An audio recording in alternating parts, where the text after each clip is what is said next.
আপনি বিভিন্ন ইস্যু নিয়ে বিধানসভায় কথা বলেছেন, এই বিষয়টা নিয়ে এখনো বিধানসভায় কথা বলেননি, এই বিষয়ে বিধানসভায় আলোচনা আসবেন? দেখুন, ইস্যুটা হওয়ার পরে এখনো একদিন অধিবেশন হয়নি, সেজন্য বলা হয়নি। নিশ্চিতভাবে বিগত দিনে আমি ফেক এসটিএসসি সার্টিফিকেট বাতিলের জন্য সোচ্চার হয়েছে, বিভিন্ন বিষয়ে কথা বলেছি, ওয়াকা প্রপার্টি থেকে শুরু করে আলিয়া বিশ্ববিদ্যালয়, মাদ্রাসা শিক্ষা ব্যবস্থা থেকে শুরু করে আপনার আমি যেখানকার বিধায়ক সেখানকার মানুষের সমস্যা থেকে শুরু করে শিক্ষা ব্যবস্থা যে 8,500 স্কুল বন্ধ হতে চলেছে পশ্চিমবাংলায়, সেটা না বন্ধ হয় তার বিরুদ্ধে থেকে শুরু করে সামগ্রিক বিষয়ে কথা বলেছি।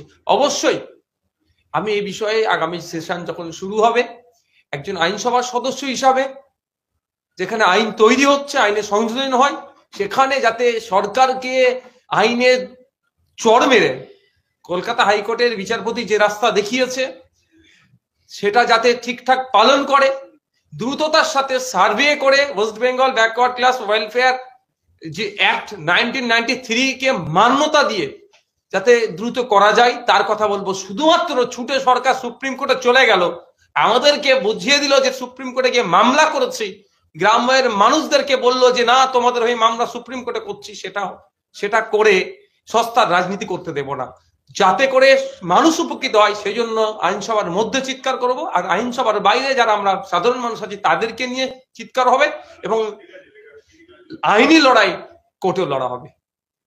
আপনারা এটা নিয়ে কি পথে ঘাটে নামবেন বা আন্দোলনে মিটিং করবেন? অবশ্যই অবশ্যই।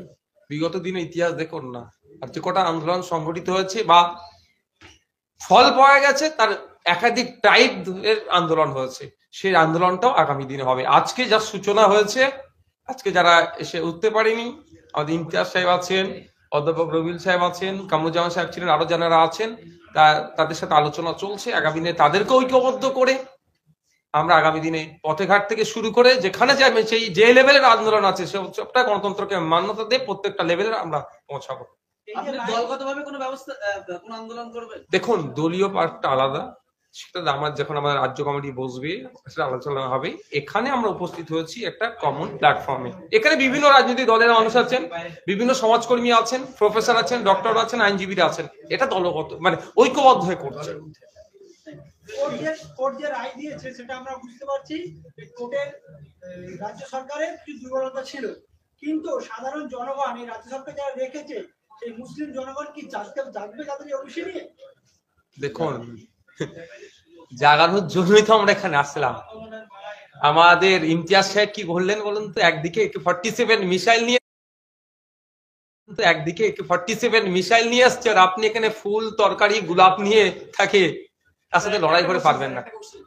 স্যার বললেন শিক্ষা জাতির মেরুদণ্ড, তো এখন আমাদের প্রতিটা গ্রামাঞ্চলে কিভাবে শিক্ষা কি আলো পৌঁছাচ্ছে, সেভাবে কি শিক্ষা কি এখনো তারা আমরা আমাদের মাদ্রাসাতে বা আমাদের নিজের কমকে কি শিক্ষিত করতে পেরেছি? এর জন্য আমরা কতটা দূরে আছি, এর জন্য আপনি কি মেসেজ দিতে চাইছেন? দেখুন, প্রতিটা সন্তানকে শিক্ষা তার মৌলিক অধিকার, এটা সংবিধান প্রদত্ত, তো এটাই তো সরকার দিতে ব্যর্থ। আমাদের বক্তার মধ্যে থেকে একটা কথা বলেছেন বক্তা, যে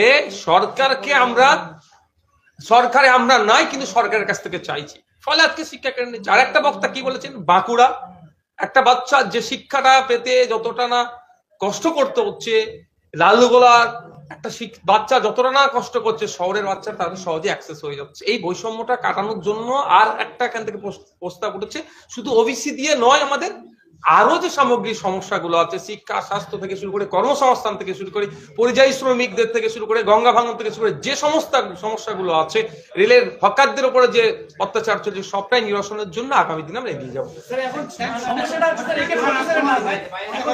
থ্যাংক ইউ।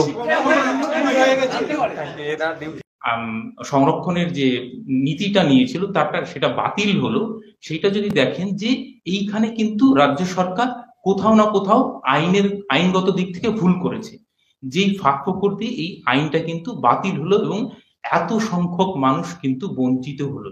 এইবার এই যে সার্টিফিকেট গুলো বাতিল হলো, সব থেকে বেশি ক্ষতিগ্রস্ত কারা হলো? ছাত্র সমাজ। এই যে সামনে কলেজে ভর্তি আছে তাদের বিরাট বড় একটা সমস্যা, তারপর প্রতিযোগিতামূলক পরীক্ষাগুলোতে একটা বড় সমস্যা। তো এই যে সব থেকে বড় কিন্তু সমস্যায় পড়লো আমাদের ছাত্র সমাজ।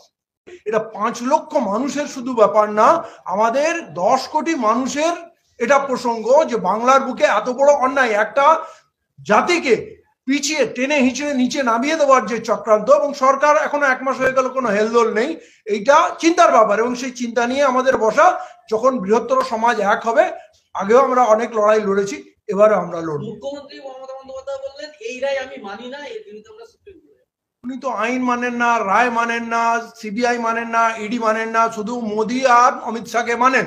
ওদের সঙ্গে বসে বসে মিষ্টি মিষ্টি কথা বলেন। তো আমাদের কথা হলো, দেশে আইন আছে, সংবিধান আছে।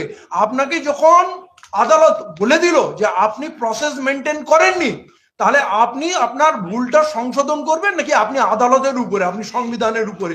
এই হটকাদিটা চলতে পারে না, এই ভুল সংশোধন করতে হবে। যতটা